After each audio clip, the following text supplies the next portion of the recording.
تو آپ اس پہ کیا کہنا چاہتے ہیں کہ ہماری کیا رسپانسبلٹی ہے جب ہم امام کے حرم جاتے ہیں، خصوصی طور پہ امام علی رضا کے حرم، علی رضا علیہ السلام کے حرم میں جاتے ہیں، تو ہماری کیا رسپانسبلٹیز ہیں؟ امام رضا علیہ السلام کے جب حرم میں ہم جاتے ہیں، خصوصاً اذان محترم، یہ ان کے لیے خوش بحالی ہے کہ مولا آپ کو بلا رہے ہیں۔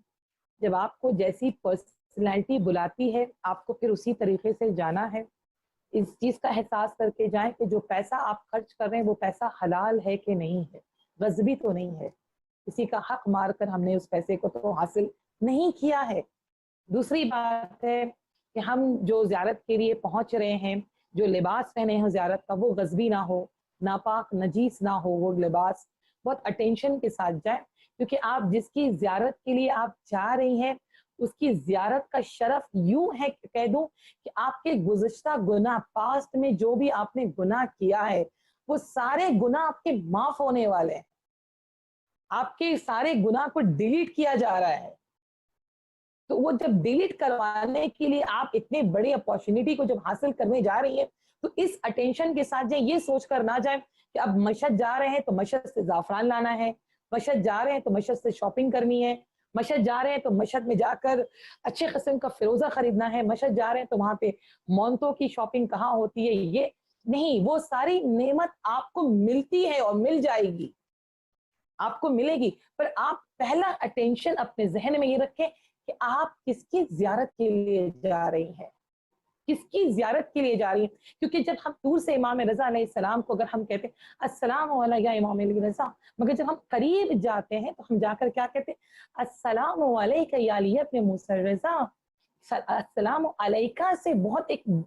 گہرا تعلق یہ، علیکہ جب ہم کہتے ہیں اس ہستی کو ہم علیکہ کہہ رہے ہیں جو ہستی ہمارے سامنے ہے، ہمیں دیکھ رہا ہے، ہم انہیں احساس میں لے کر آئے،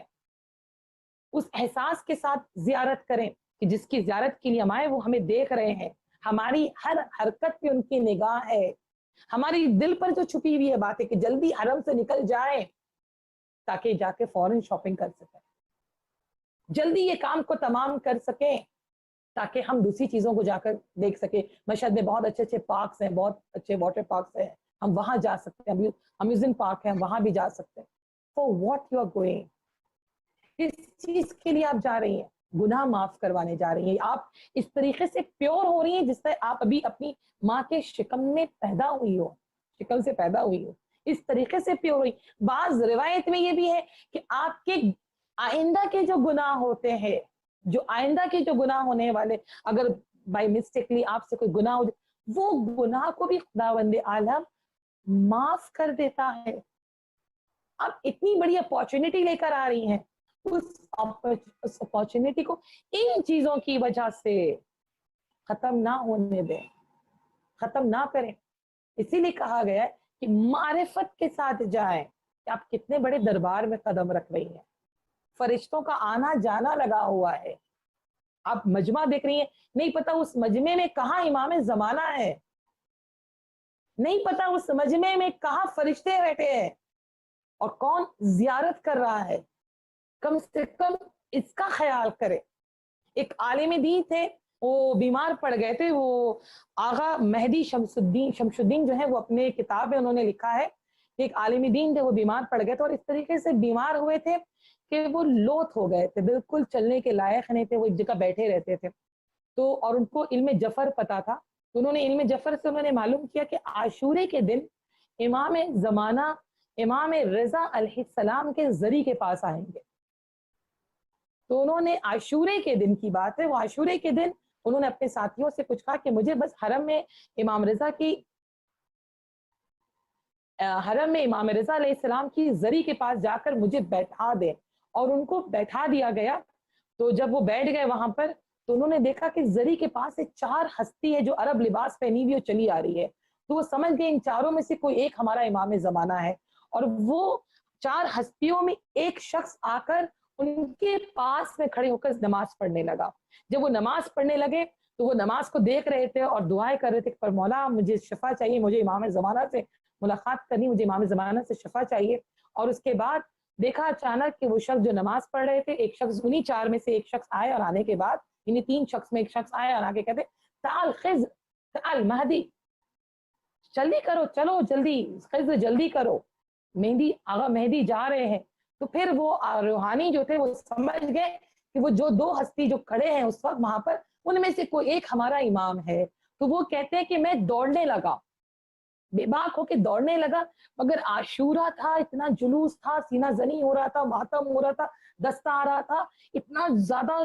مثلا شلوغ تھا, کراؤڈ تھا کہ وہ 4 لوگ غائب ہو گئے, میرے آنکھوں سے اوجھل ہو گئے. میں ان کو 1 گھنٹے تک ڈھونڈتا رہا, میری نظر میری نگاہ ان تک نہیں پہنچی, بہت ڈھونڈا, میری جب نگاہ نہیں پہنچی تو پھر مجھے ایک ریئلائز ہوا کہ میں تو چلنے کے لائق نہیں تھا, میں تو لوت تھا, میں تو زمین دوست ہو چکا تھا, میں تو زمین پر بیٹھا رہتا تھا, میں چلنے کے لائق نہیں تھا. میرے دوستوں نے مجھے زمین پر لا کر مجھے بیٹھا دیا تھا, اور اب میں چل رہا ہوں, دوڑ رہا ہوں.